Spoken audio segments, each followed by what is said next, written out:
Welcome back. I hope you've enjoyed some of what we're trying to figure out on our podcast. See what happens?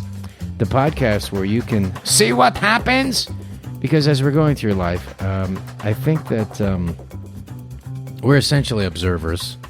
And we're also involved in it as well. And I think we are participants, wouldn't you say? Mm-hmm. We're participant observers. And while you're participating and trying to be in it, at the same time, you can't help observing it. And sometimes you got to go back and forth. And so that's going to be some of the stuff we're going to talk about this time. What are we going to talk about? And let me introduce my good friend and the new writer for CBS.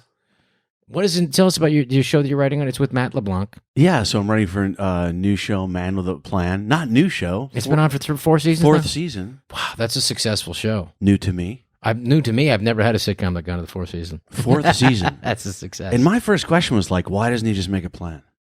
Yes, you would think. And like they go, by that season would, 4 because that would ruin everything. Because it would ruin everything. Because the whole point about it is you got to not have one. I mean, how do you keep going by 4 seasons? What did they tell you? What you got to do? They changed the arc, and the arcs are brilliant. I actually watched every single episode in preparation. Yeah. I got CBS I bet you All nobody Access. else ever did that who got it onto a sitcom. I'm writing for a show. You know me. You're a professional. I go deep. Yeah, no. You're awesome. They're lucky to have you over there. But I really went deep, and I was locked in, and they do good arcs. Like things really Yeah. change, and It's nice to have a structure, right? It's nice to have a structure. And you have kids, so do you think that's prepared you for because this show has kids in it? Beyond, it's the best story pitches are not the ones I stay up writing late. They're the ones where Charlie calls me in the morning, Charlie, my your son, 10-year-old, and just drops a gift off to me. Just a gift, like some little tidbit that happened. Well, that's what kids are, They're gifts. But no, what they are is they're not like we have to like unlearn stuff that they just. I mean, I call it like when I see because I have a 2-year-old and your youngest is 4 now. Yeah. Miles, your youngest son. My 2-year-old. I mean, I literally can ask her. She's 2.5. Almost. She's gonna be 3 in a couple of months. But I literally, as soon as Patricia and I was like, I'd ask her, "Do you remember being in the womb?" And she'd go, "Yeah." Really? And we go like, we don't know if she's lying or just going, "Yeah." Or she understands the question. Wow. But she does kind of crazy. But she does kind of look and think about things. I said, "What do you remember?" And like. I do remember like one of the first conversations that like her older sister, who's 6 now, 6.5, and I'd ask, she would just automatically think about reincarnation. I mean, and just it wasn't even part of her. It was just anything learned. What would she say? Well, she would just say things like, "Daddy, when I'm old and you're a baby again." And I went like, well, that's beautiful. And then her cousin saying the same thing. Her cousin who was like 3.5 goes, wow. When you're a baby again. And so it just kind of, it just makes sense. I'm not saying that that's like, that they know for sure, but right. it just seems like it makes sense to their logic and their, it's weird to say a 3-year-old or a 2.5-year-old has a worldview. Yeah. But there is this thing called foundational thinking. And they kind of do. And you're indoctrinated into a system of thought. Everybody is. And you have to have some philosophy of way of interpreting what's happening in your universe, in your experience, or you're going to go mad, or you're going to go to what we're going to talk about soon. And is it possible when she said you'll be a baby again, she meant you'll be lying helpless with a diaper? Like, it is possible. Because I'm not going to say exactly what she meant because I have no idea. But I will say, going back to now talking about philosophy, and what we want to talk about a little bit is Albert Camus, who one of his most famous things he thought, the great existentialist, he said the only important, what is it exactly? I don't want to screw it up. The only important question in life is who is Albert Camus? Albert Camus. Camus. The only really important question in life is whether or not to kill yourself. Wow. I'm looking for his exact. That's a big one. Yeah, well, because basically, if you think of the world as this cold, heartless, ugly place, and this is coming from a guy who's like, lived through like he was in the resistance against the Nazis. Oh, God. So you had to find some belief, something to live in, some cornerstone of hope. Yeah. And if you don't have that, then you should kill yourself, basically. I'm not saying in this is what God or whatever form. I'm just saying that there is something you got to cling to. Absolutely. Otherwise, it's madness. You ever read Viktor Frankl, Man's Search for Meaning? The guy in the concentration camp? Oh, yeah. Who finds a way to become, he feels superior mentally to the guards. His wife dies within his first couple weeks there, and he doesn't even know, but he continues to talk to her. Wow. As if she's there. Yeah. And then he got out, and he's a brilliant guy, and he wrote a book that helped thousands of people, and that was his thing that kept him going. Well, as a matter of fact, it was just Anne Frank. It would have been her 90th birthday. I didn't get her anything. Last week. I'll pass a card around, we'll sign. It lets you know it's not that long ago. That was Jamie Lisow who said that, by the way. You can reach him. He works for CBS now. Man with the Plan, season 4, maybe the last season of that. No, but Anne Frank, it makes you realize it's not that long ago. Yeah. Anne Frank, who just would have turned 90, the little Dutch girl, wrote Diary of a Young Girl. Diary of Anne Frank? Diary of Anne Frank, yeah. I was originally called Diary of a Young Girl, but anyway. Oh, maybe. So I felt weird reading it because it's like... It's a young girl's diary. It's her diary. Yeah. Well, you buy the book, comes with a tiny key. But she would have been younger. She would have been younger than my mom, who's still alive. Pilar. Wow, that's incredible. Who's 90. Also a war survivor during the Japanese occupation of the Philippines. So anyway, these light subjects are what we'll talk about today. See what happens when you talk See what about happens when you subjects. But yeah, but that's why I'm still understanding my mother more and more now than I ever, thinking about like what she went through or could have gone, well, that life would have been like, and trying to imagine that now still. And doesn't it give you a little bit of context to maybe some of the things we didn't forgive them for, that now you get older and you go, wow, I don't know how I would have reacted going through all those things. Yeah. I just feel like, you think about America, I was talking to my friend, Barbara Lowe Fisher today about that. And she was, she's an incredible person, but she was talking about how America really doesn't have a memory of actual tyranny. I mean, right. You have really America has been protected by 2 gigantic oceans for most of its history. So if you think about it, except for Pearl Harbor, right. 9/11, any attacks on American soil, so there's no real memory of that tyranny. And in some ways, this kind of I guess overprivileged Americans is part of, I think, what some of the issues that we're dealing with today. Absolutely. We've had it pretty good. Yeah, we've had it pretty damn good. And maybe too good. Yeah. And I think we were talked about like independent thought and how, truthfully, the schools teaching doesn't encourage independent thought as much now as it does just like, hey, multiple choice, memorize stuff. Right. And, it doesn't teach as much. I remember the dumbing down of America seems like it's occurring. Do you think that is such an interesting point? Do you think multiple choice was created from these people are fucking saying the craziest shit? Let's just give them 4. Let's give them 4 options.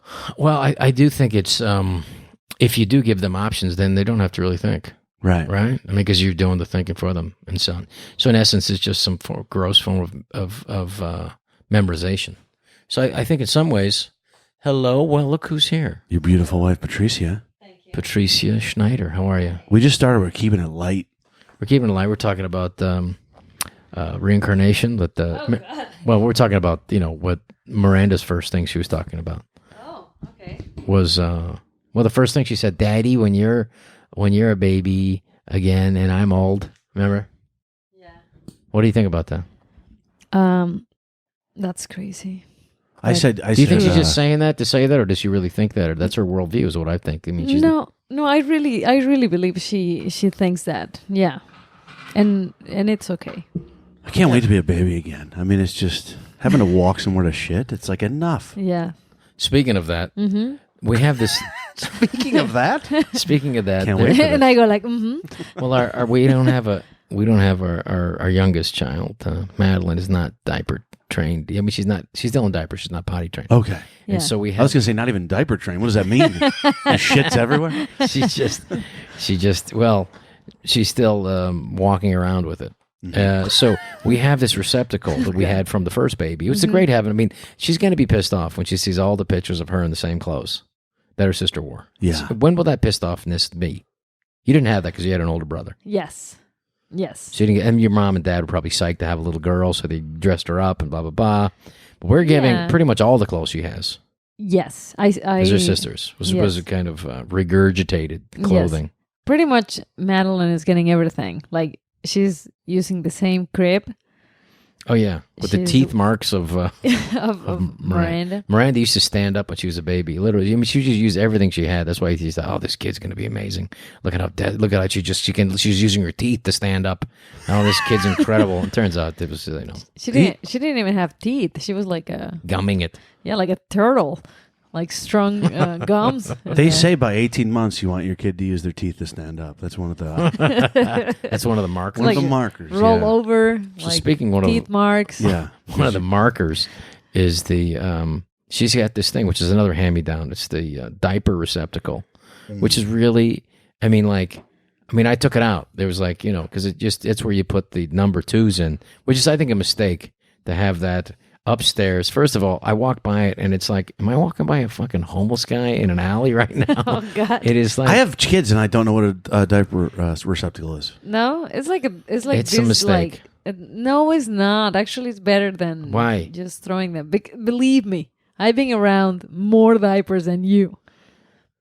Probably. Yes. Probably, yeah. So, no, if you have them in a regular garbage can. So it's like a sealed, something more. you'd put weed in, like something we're supposed Yes, to. exactly. We were just at the. Wait, question. Why are we talking about this again? It's a podcast. We can talk about whatever we fucking want. Yeah. Okay. Okay. So anyway, let's continue this thing. We took a note. We took notes of what to talk about, and the top of the list it said kid shit.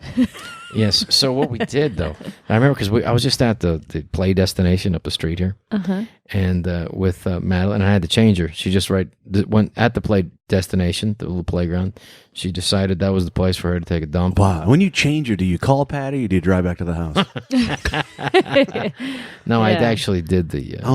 I didn't change her in the bathroom because you got me freaked out about how gross those are. So I just literally took her into like the nursery room and just laid her down there. Yeah, it was just easier, And she can talk to you while you're changing her because she's almost 3 for crying out loud. Right. She goes, Dad, change me. Okay, I need that pillow. It's okay. I need something for my head. Okay, lay down. Okay, and you change me now. I lift my legs. Anyway, so then after, and I go to throw it in the garbage like an idiot. And they had a big sign, don't throw your kids poop in this thing, please. I've seen that. Sometimes there's a picture of a baby shitting with like a cross through it. Yes, exactly. Like for dogs. That's the sign. Imagine having to be the sign shop that had to make that. So anyways, that thing works. Is good. Is it okay that Rob changed her in the nursery and of not course the not. restroom? He's not supposed to change her there. Probably you just contaminated the place where moms breastfeed their kids. Probably I did. Yeah, but you know what? That's Rob.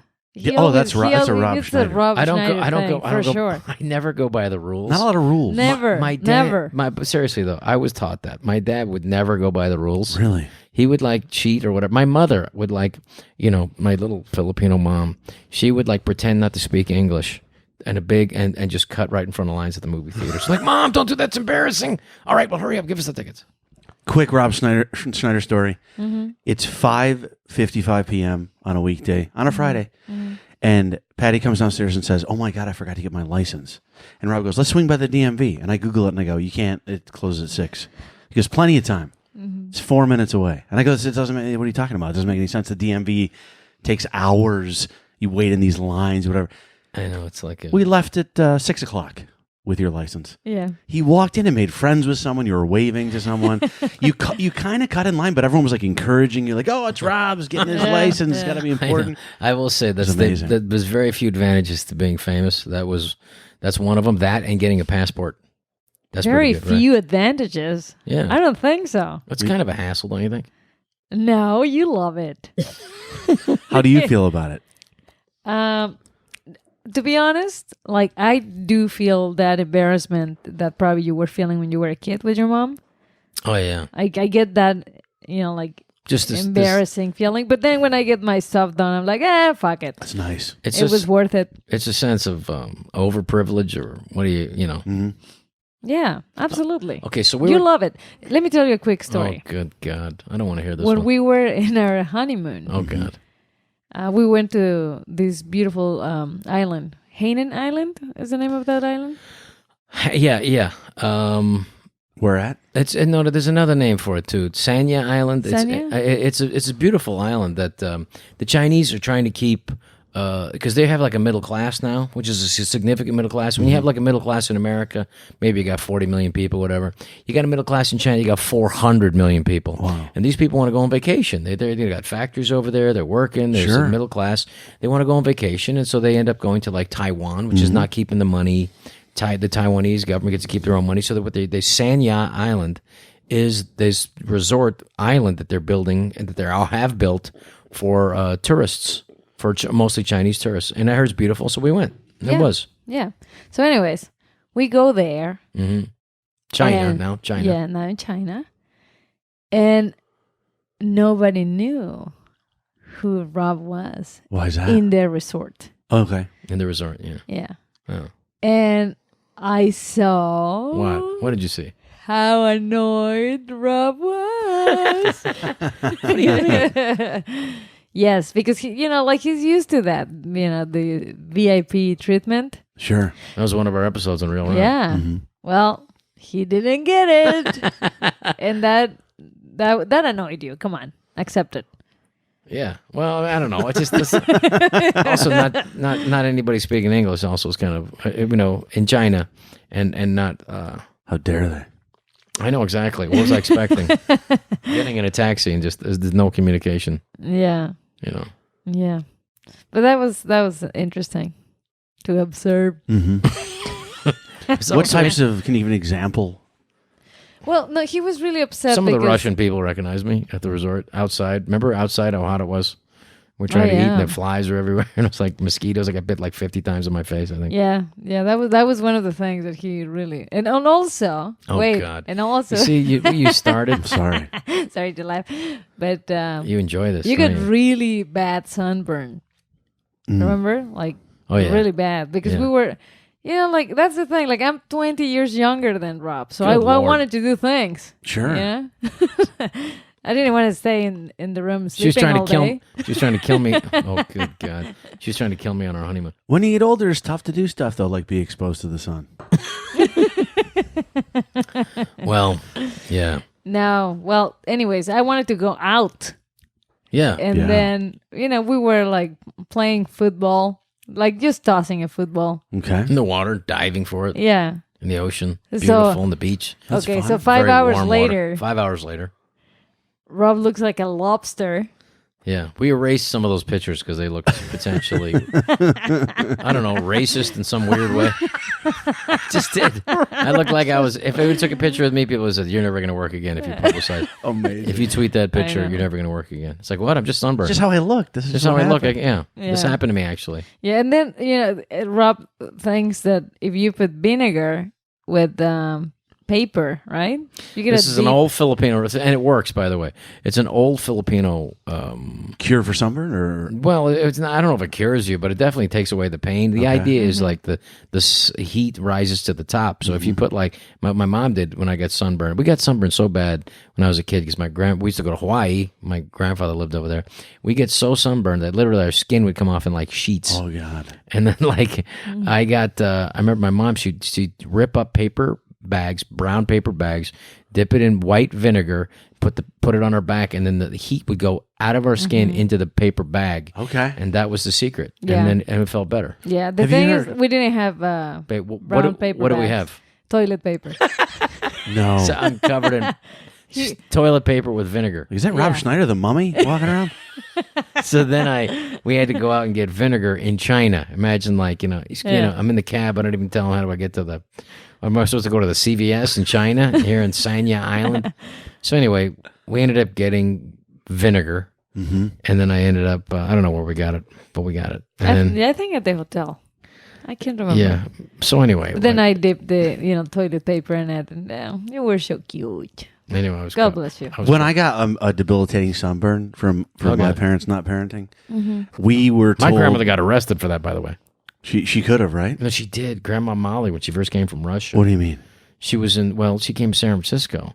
And she'd never seen the sun before because she's from the fucking Ukraine. Wow. And so she went, what we do is we put on the bathing suit, we go down there, and we're going to be fine. We go to the beach. The next thing I know, my son Fred, which is like a 10 name, you name your kid Fred. Fred, that's like, I don't know what you'd call it now, Blake or whatever. Okay. So anyway, Uncle Fred, got severely sunburned so bad they had to go to the hospital, and they said, who the fucking mom of this fucking kid? So child abuse. Yeah, so she got arrested for that. And wow. She said, it was one time, but I didn't know. I was from Ukraine. I'm from Kiev. First time, the weekend, we take the kid.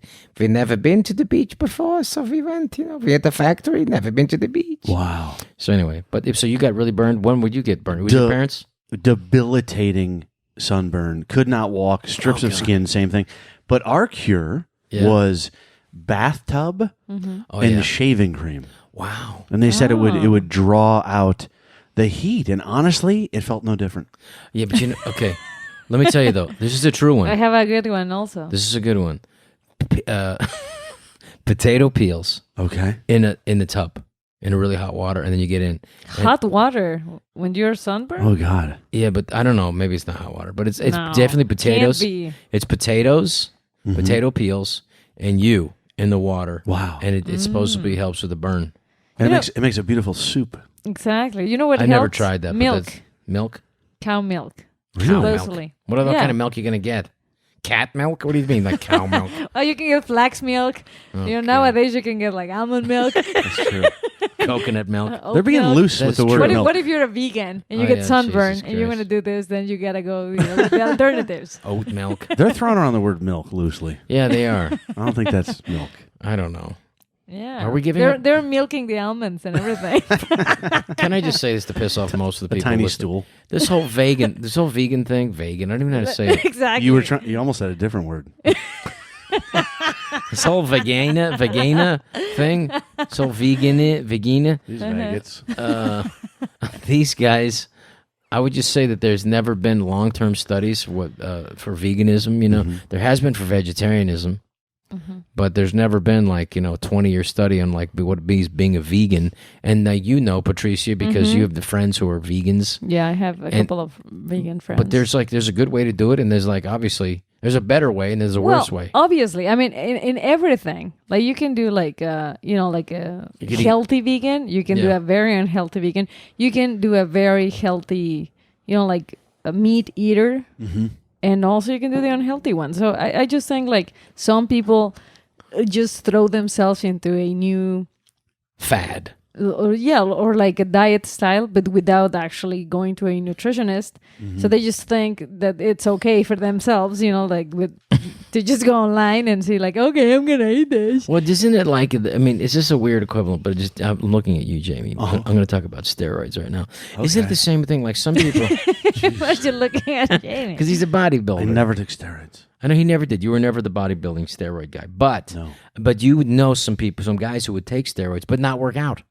Oh, absolutely. It does almost nothing. It does what you got to do the work. Of course, it doesn't do anything. You got to work hard. But guys would do that. They just get swollen or whatever. Yeah. Well, they just get probably fatter, right? Yeah, they get fatter. I have a question about vegans and vegan food. Mm-hmm. Why would you make... You can go to the store and you go to the vegan section and you'll find a vegan hot dog. Mm-hmm. Why would you shape your vegetables like your least favorable thing you would want to eat as a vegan? Well, I just think if you're trying to talk people into doing something, I guess you want to... Okay, that makes sense, the transition. Yeah. Yeah, I mean, the thing is, the idea is this just tastes like chicken. It's so close to chicken. I mean, you kind of fall for that. And then you're eating this thing. You like that place that's a fake vegetarian, a fake organic place. Jesus, it's not fake. There's a place in Studio City. It's Lord. A fake. It used to be just a regular Thai restaurant. And then one day they said, we're organic now because they heard that's a big thing. You cannot just say it's organic. The food tastes exactly the same when it wasn't organic. But because it doesn't change the flavor. What do you mean? They ran out of pesticides and just went with it. No, but Patricia, No, you cannot just claim that you're an organic place. You have to prove that you're organic. And you prove that through your receipts of produce that you're buying. Have you ever seen a receipt when you're over there? No.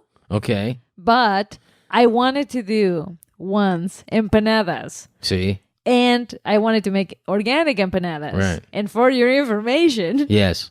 somebody actually advised, you gave me that advice. They said, if you want to prove, the way to prove it is to show all of your receipts. Okay, And that was alright. just for a farmer's market. Now imagine if you want to have a place. A fake organic place. It's not fake. Do you want to hear the best Schneider. thing? Yes. This will make you laugh. You Okay. like this will make you happy. Okay. I got my bag, right, of like vitamins and stuff from the last Adam Sandler tour.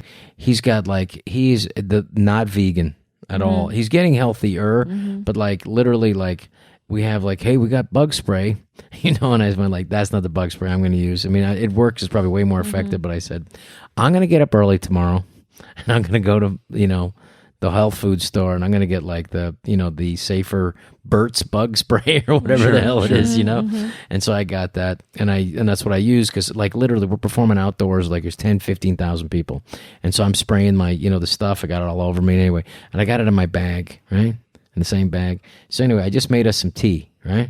So the thing leaked out and like literally it's got God. all over the tea bag, and I'm just tasting like the tea bag. Oh I had my here. God. I'm tasting bug spray. Oh, God. Do you know who loves Burt's bug spray? Who's that? Bugs. They doesn't work at all. Well, I mean, I think that there's some products that are better, Yeah. but some of them, I have to say, don't work. Yeah. Okay, no, but here's the thing, though.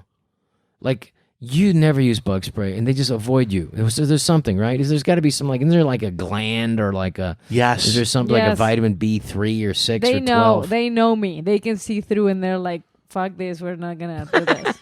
I am on We the other appreciate our lives. We're not gonna go there. hand. I on the other hand attract. No one will get bug bites, and I return with hundreds of bug bites. Oh, yeah. Yeah, I never get. I'm not sure what it is. Bitten. You told me on your honeymoon you got bitten like 100 times on your pinky. 100 times on my pinky. I mean, this is not an exaggeration, and it was insane. It was a swollen pinky. But we did go to Zancudo Beach, which I found out means mosquito beach. Yeah, that's what exactly what it Zancudo? means. Mm-hmm. Yeah, Is that true? yeah, Zancudo?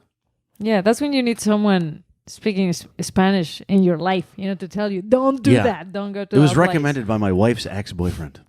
True story. Oh, God. You know what? There's a place up in Northern California. It's called Alameda de las Pulgas. I don't know if I know this. Is the land of the fleas.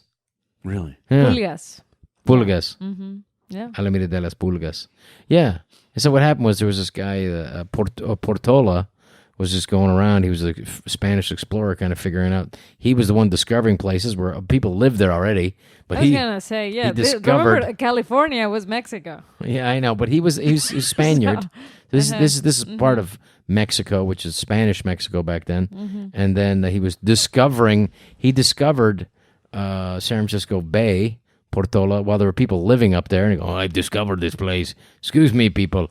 And he got like really bad attacked by fleas in this particular place. And San Francisco was a swamp kind of place. And that's when he discovered that from this hill in Pacifica, actually, which is very, but anyway, I digress again.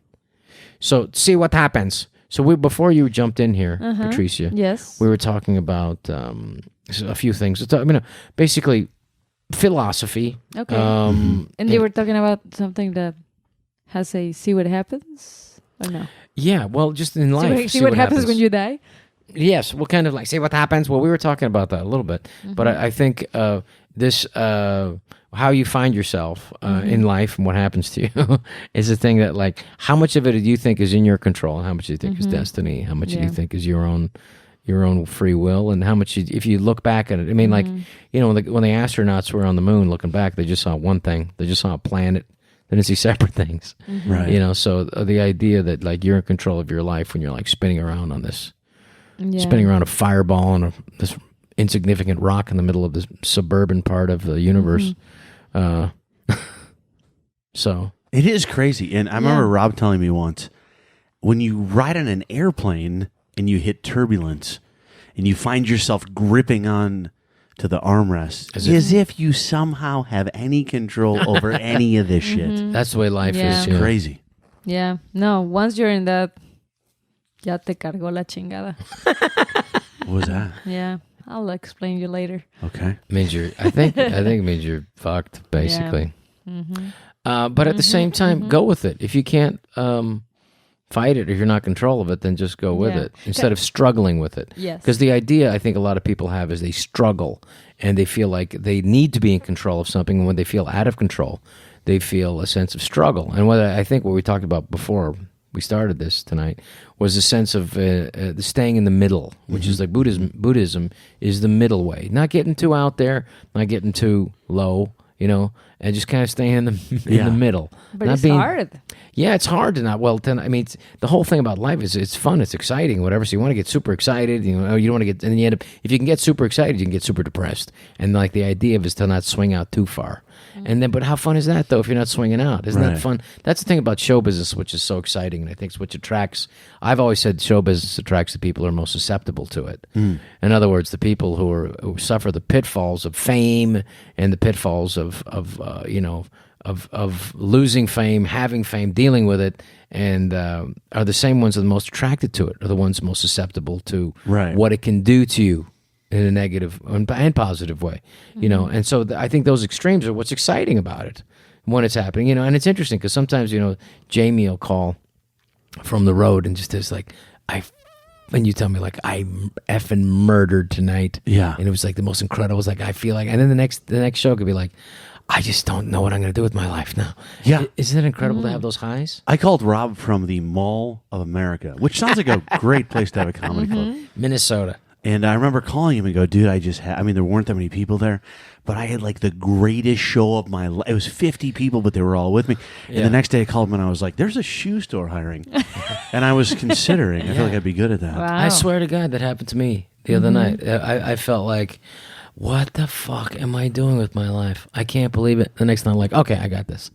But the part that's fun is that you never, if you think you really got something, then you're lost. I think, you have to I remember the great Dana Carvey. He gave me, when I was a young comedian, gave me always the best advice. He always said, never let people know how hungry you are. You can just keep that to yourself. It's okay to be really hungry, but you don't have to tell people that. And it was just great to just hear this guy and and to see that this guy who's the most talented guy. There's two guys, the most talented guy to ever come out of San Francisco. It was Robin Williams and then Dana Carvey, and then everybody else we were all in the mire. But those are the two guys who were they were famous before they were famous, And I remember when Dana Carvey's first down in Los Angeles, and he was struggling. Because they just didn't know what to do with the guy. Obviously, he was super talented, and they put him on this cop show where he was playing the helicopter. He was a helicopter pilot in the show. And it was called Blue something, or Blue Shield, or whatever the hell it was called. And I was like, I'm watching this thing. I go this is the most talented guy. How can you not figure out a way to use this talent? And finally, in Saturday Night Live, they did. He's one of the greatest guys ever on that show.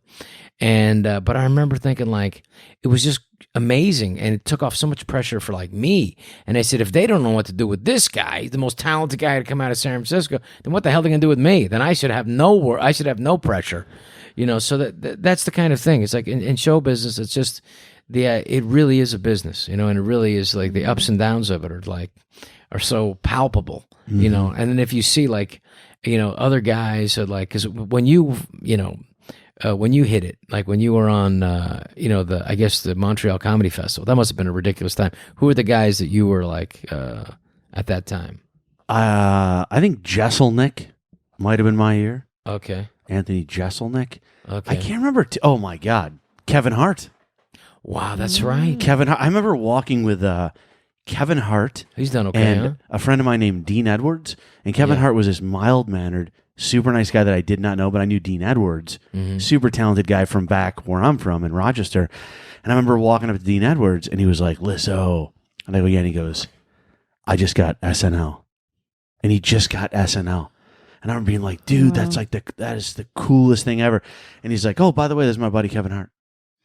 And I met Kevin Hart briefly, and that was it. And then Dean ended up doing good. I think he only did a couple seasons, but it went really well for him. He still tours all the time. But Kevin Hart. Oh, yeah, I know. I mean, just blew up. Yeah. Huge well, that's great. I really have a ton of respect for him. It's interesting because I like him. He's really funny. He's so funny. Yeah. Yeah. I remember Chris Rock called me up, and it was I probably called him. But I said, what are you doing? I said, I just saw Kevin Hart. And I went oh yeah, how was he? He said, yeah, I mean, I get it, My kid's funny. You got to see what the new kids are doing. Chris was always just totally give respect to comedians and gets what they're doing and wants to be part of it and current and everything. How great was his show when we saw it live? Oh my God. Just absolutely brilliant. Where did you see so recently? Honest. Well, his last comedy special. I mean, we saw it live that he did. It was just brilliant and such a respect and such another level of honesty that he did. He really is like he's the guy that I think changed modern comedy.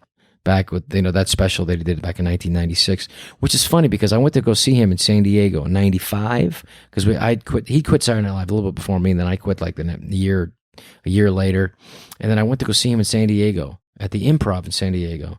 I just drove down to go see him, and I saw him, and it wasn't packed, and this was like 96, 95, 96, and he said like, and his show was brilliant, but it wasn't packed. And I met with him after, and he did great. I mean, and it's just obviously he's always been a brilliant comedian. And he said to me, he was like, "Man, I'm gonna blow up. This is all gonna blow up now. I'm telling you, it's gonna happen. I just, this next, I'm doing this HBO special, and I'm telling you, it is gonna blow up." And I was like, "Wow, God, I hope so, buddy. I love you. Hey, you're the best, But like, I didn't see what he saw, which was just taking his stand-up, which really was at another fucking level. And he had a vision for it to become this, like, the biggest comedian in the world, and he did. And it was, like, incredible, though, because I do remember being in San Diego, and I'm like, oh, I hope so, buddy. Damn. But you got to have that vision for it. And a guy like Kevin Hart, I'm sure, had that vision for it, too, just like to be able to see yourself perform in front of, like, when he's in Australia, I think he had 100,000 people come see him. Wow. He sold out like a couple of nights at the Hollywood Bowl. That's serious.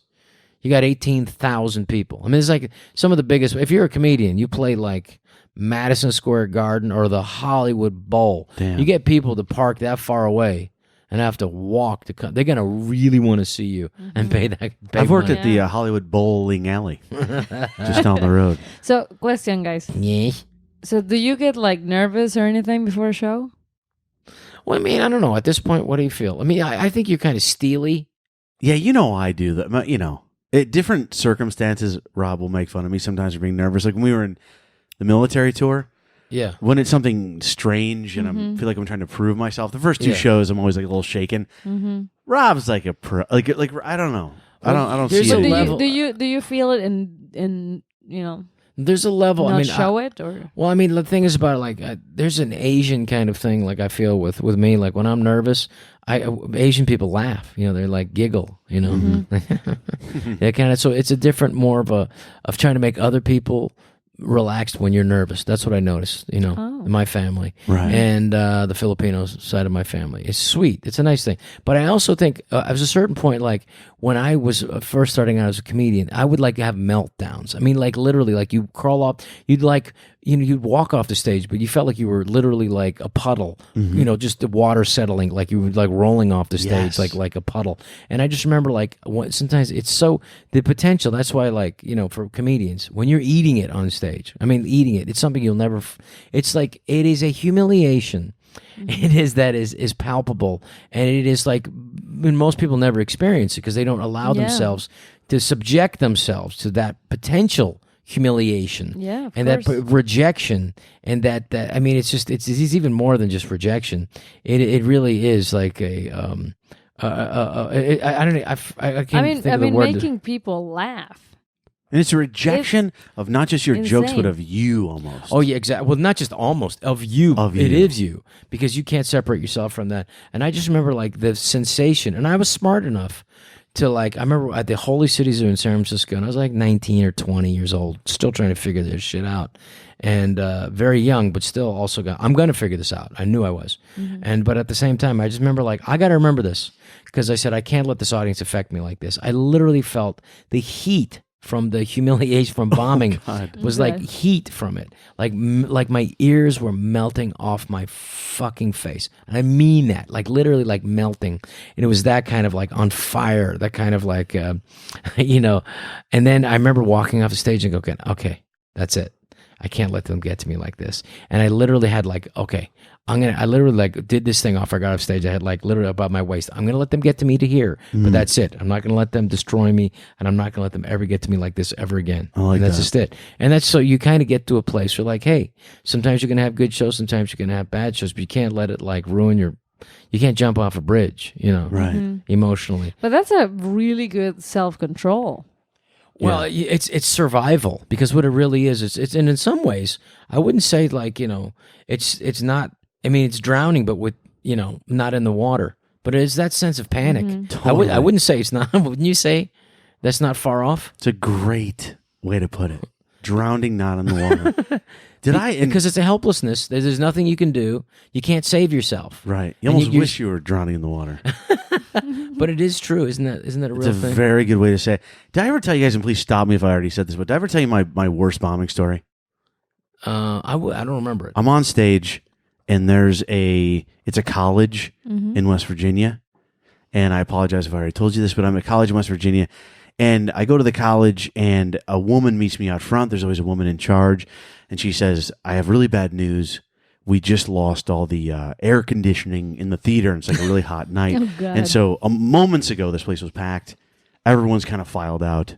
A few people have stayed, and we're going to do the show anyway. And I go, I have a good attitude. I go, hey, we'll do it anyway. We'll see what happens. So I get on stage, and there's like 30 people in a 600-seat theater, and it's so hot, they've opened up the windows to get some kind of like draft coming in to cool it down a little bit. And so West Virginia, late at night, windows are open. Every time I tell a joke, I actually hear crickets. Oh, no. Like actual crickets. And I remember standing up there going like, this is where that came from. Like the cricket noise came from people bombing outdoors before there were comedy clubs. But I remember you get to a point though when you're bombing where you get this thing in your head that goes, you know what? I can't wait to call Rob and tell him how shitty this was. And it makes it So okay. this was recently? I thought this was like years and years ago. It was years ago. I just was updating it. Okay. But yeah, I want to, I want to tell my friends how. I will how say shitty you're this right was. about that. I will say you're right. I mean, you do get to a point where, like, literally, like the stuff that would have really bothered me, like I'd say bothered me, like just professionally, or just go like, God damn, I can't believe this. In some ways, sometimes I just literally go, oh, can you believe this shit? Yeah, I got a story. Can you? But you know believe what, this though? shit? I mean, and I just would like but I'm not saying not even bombing, but just for me bombing. In other words, just for me not doing because like you got people paying to see you. They're excited to see you. They have an investment to see you. As when you first start, there's no investment from the audience to see you. They're just, and a lot of times, I mean, when we started, or like when I started, and comedy became so popular that they just needed bodies. So Jerry Seinfeld said that funny thing, a very true thing. He said, in 1975, there were 40 comedians, and 8 of them were good.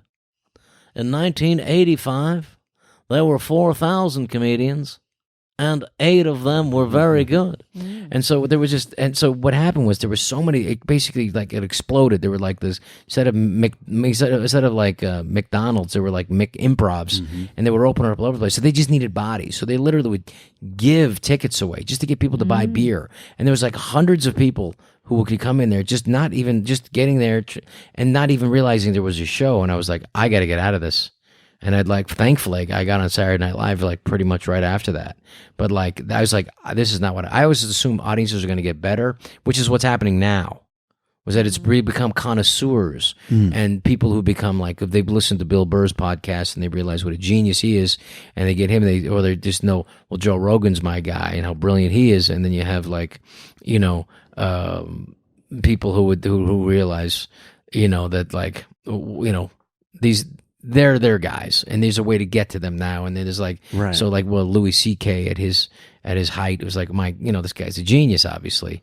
And so that became what I was hoping for, but it didn't happen in the 90s. It just comedy kind of imploded on itself to the point where like it was like an open mic night on TV.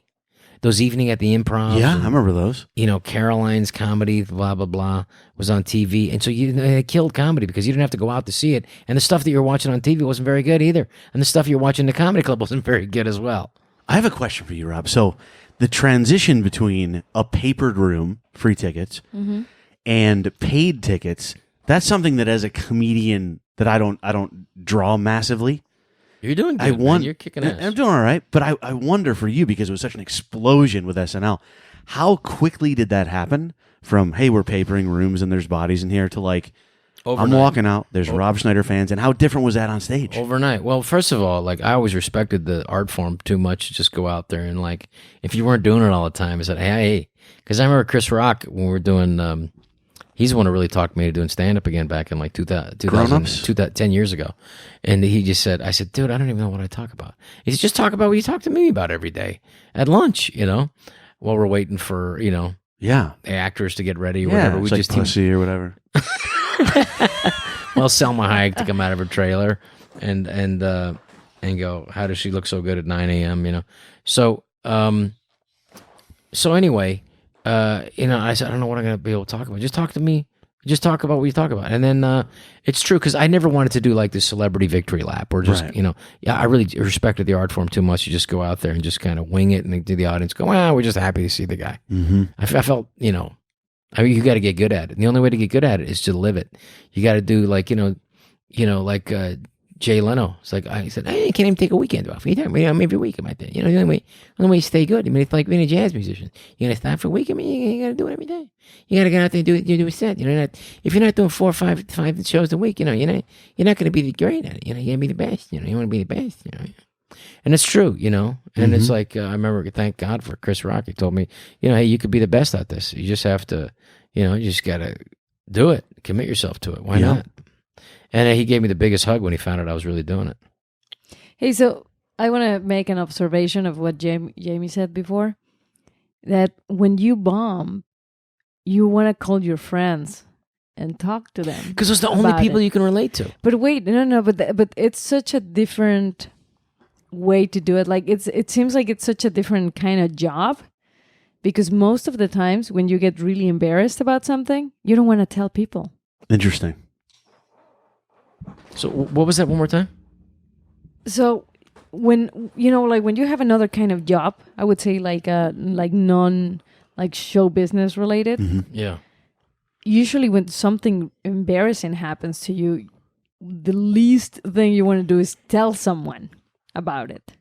So what makes you guys want to talk about that? Well, first of all, in a weird way, it's kind of like in a way it's a machismo and it's a masochism, and I think machismo and masochism are very similar. It's kind of like, hey man, this happened to me, and like if you could admit it, it's very manly to admit, hey, look, I fucked up, or like this was really painful. And it's also there's only people that can relate to you is other people. Every comedian has experienced. If they're a comedian, they have experienced bombing horribly, so horribly that everybody goes, oh fuck, I gotta tell you, like there's like so it's like an empathy kind of thing. There's an empathy, but who else can you talk to? You can't even talk to your own wife about that in a way because she's never experienced that before. Whereas like there's a set that Bill Burr had that I think changed his career. He's in Philadelphia. Well, you can talk to me so I can laugh. You do enjoy misery. I love that about you. There's a certain joy that you enjoy in other people's misery. Speaking of that, and I don't want to interrupt your thought, please keep it, but there's also a thing. It's wonderful to see a comedian destroying.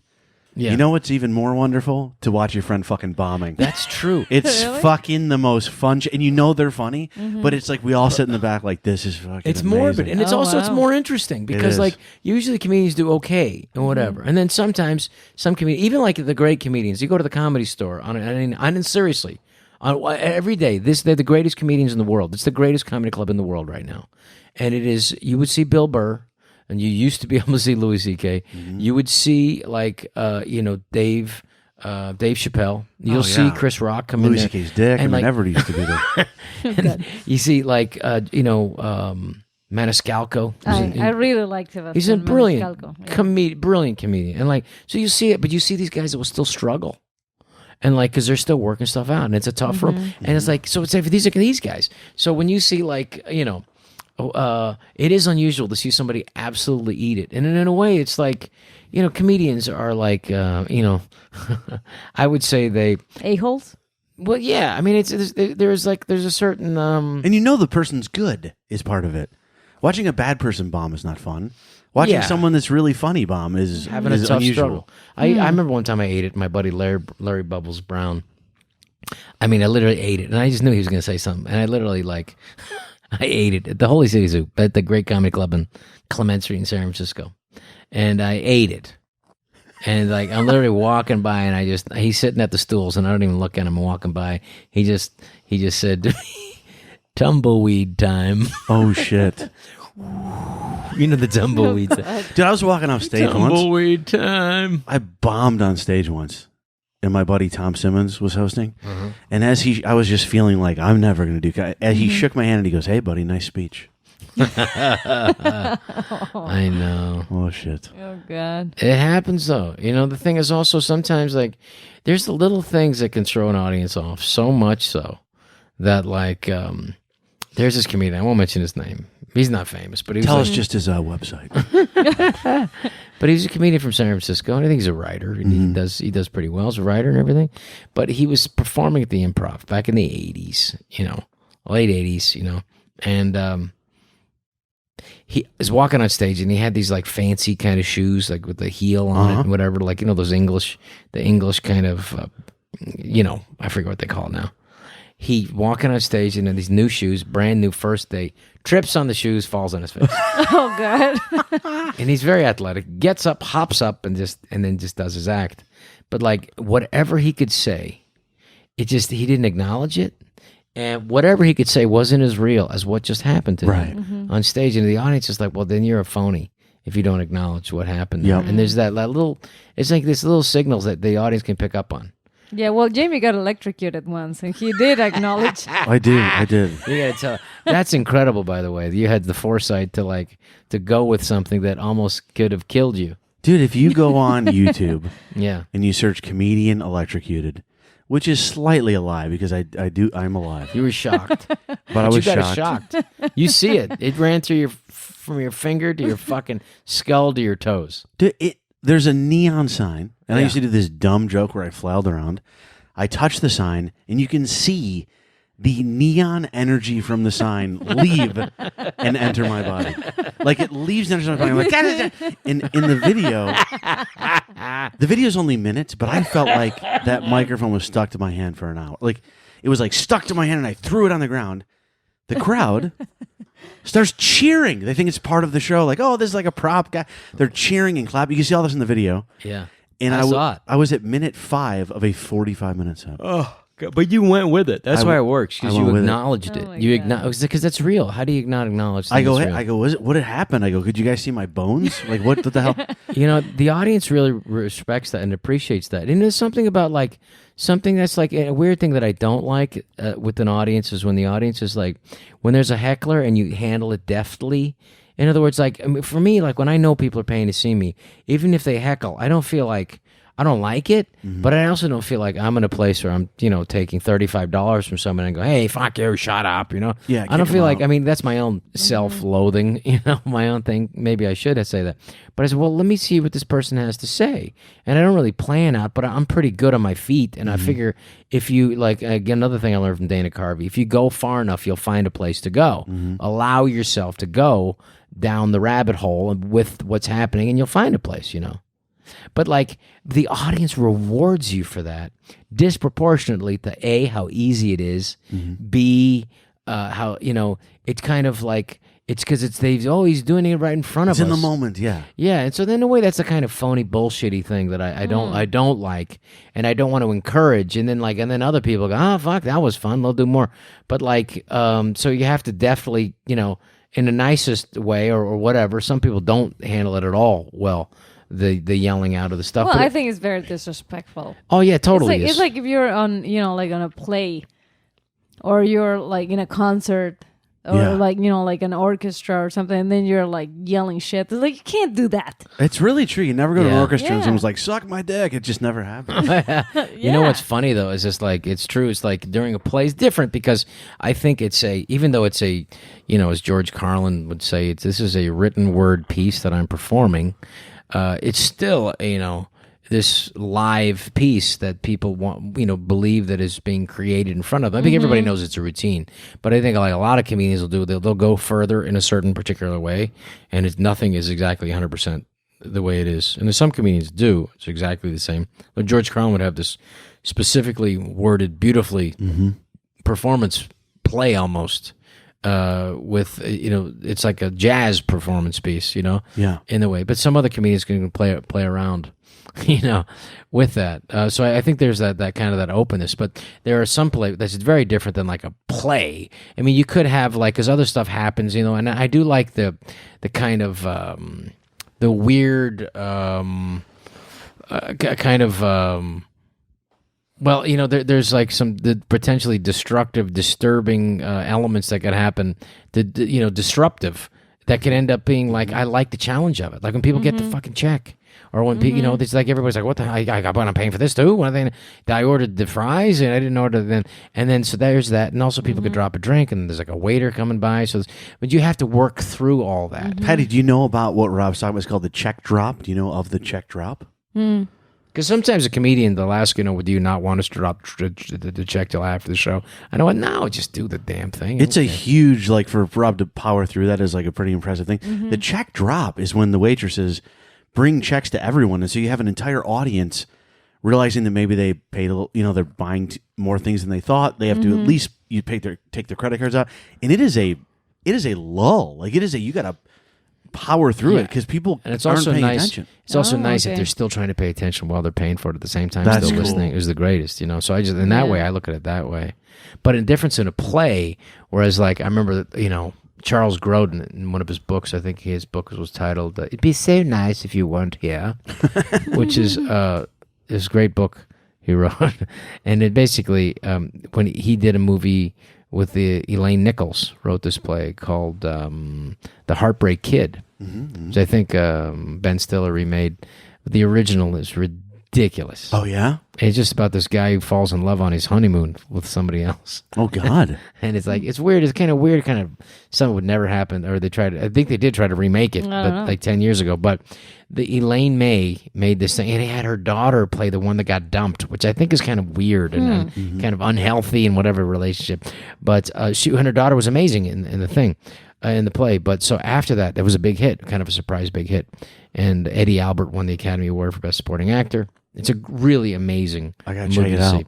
And after that, it became a big hit, and he got this movie to do in England. He was starring in that, and he was really excited to be over there in England shooting. And so he just assumed people are happy that you're there. That's the thing about actors doing TV or movies. You just assume people are happy that you're there making something because it's exciting to you because you want to be doing it, Right.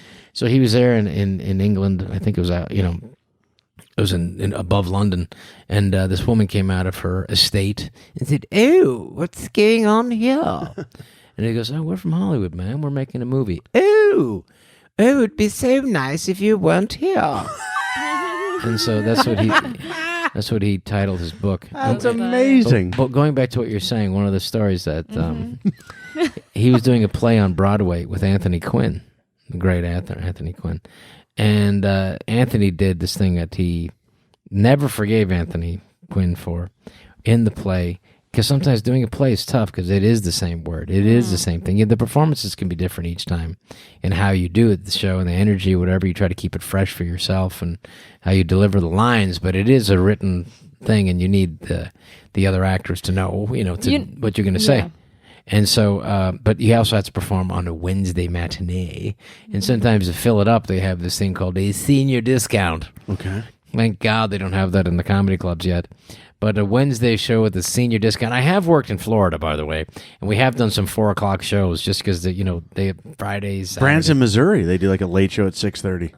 Yeah, It's like a lot of old. so folks. Sarasota, which is a great place actually. I love that. McCurdy's is a great club out there, and we'd sell out every show there. So they said, we're gonna have a 4:00 or 6:00 show. I said, really? He said, yeah. And it, sure enough, it was packed. You know what I love about the old people? They were a great audience. Even if they're mad, they can't walk out, even if they want to. But you know what? Though? I'm gonna give you my the humble opinion of this Mexican about hecklers.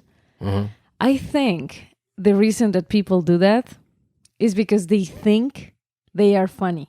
Oh, absolutely! But because that's the reason. Like if you even if you go to the circus, like to Cirque du Soleil, you don't have people yelling at the acrobats, right? Because they know they can't do it. Because they know they can't do it. Oh, yeah, they don't yell at the play because they know they can't do that. So they don't do anything, but I feel like in a comedy club, they think that's true. in their head that they could do that. Well, also the alcohol makes them slightly more courageous. And everyone's funny at work or like funny. Yeah, but you could do that, and that's how a lot of people get started because you could do that, and then they do start to get up there and start exactly, and they realize how hard it is. Yes. However, the key is like to actually really do that and become So they do think they're good at it, and then quickly they realize that they're not. I mean, I would really like to see, for instance, like someone, like a heckler in a show, and then hand him the microphone and say, "Okay, finish the show," and you see what happens. Well, that's the thing too. Is like that's why I always try to like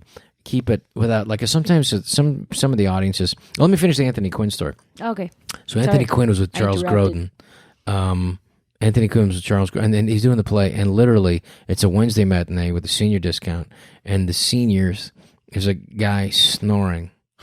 Good. Or no, I think he's snoring in the front row. Oh, I forget the thing. Or he was like talking. Farting. Well, he was talking loudly, to his wife, and they're deaf at that age. Mm-hmm.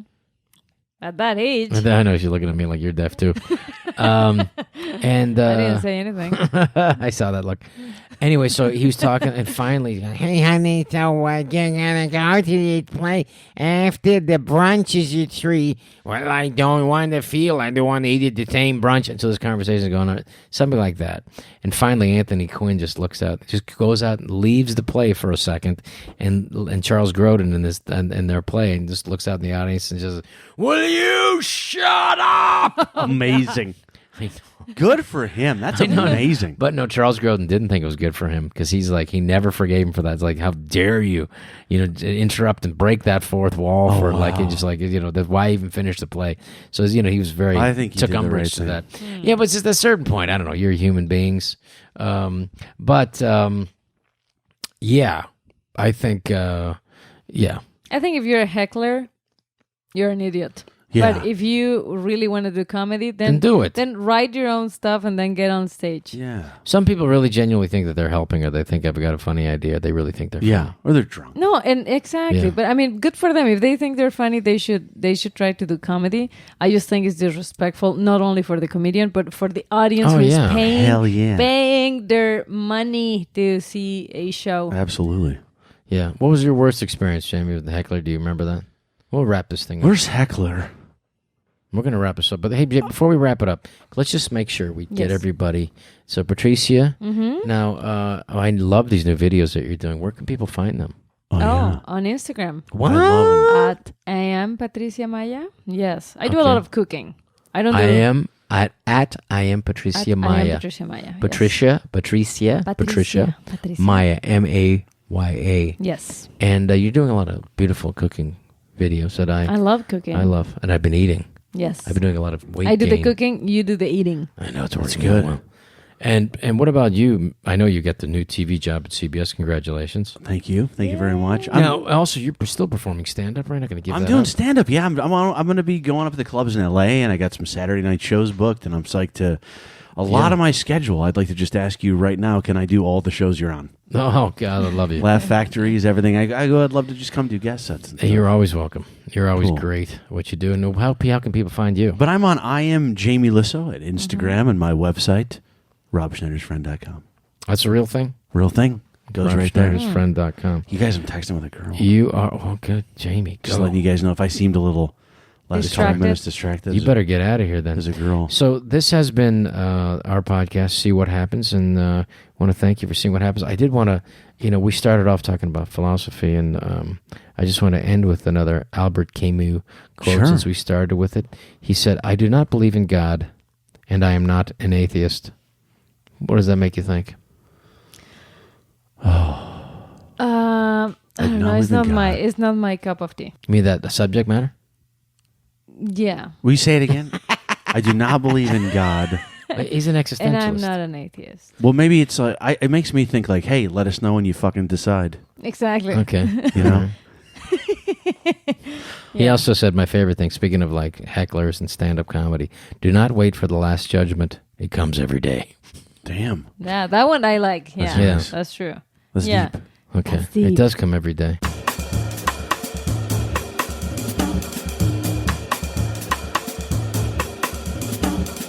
All right, that'll wrap it up. This has been See What Happens. You can go to robschneider.com and check out my schedule. But hey, thanks, congrats on everything, Jamie. Thank you, brother. Love you guys.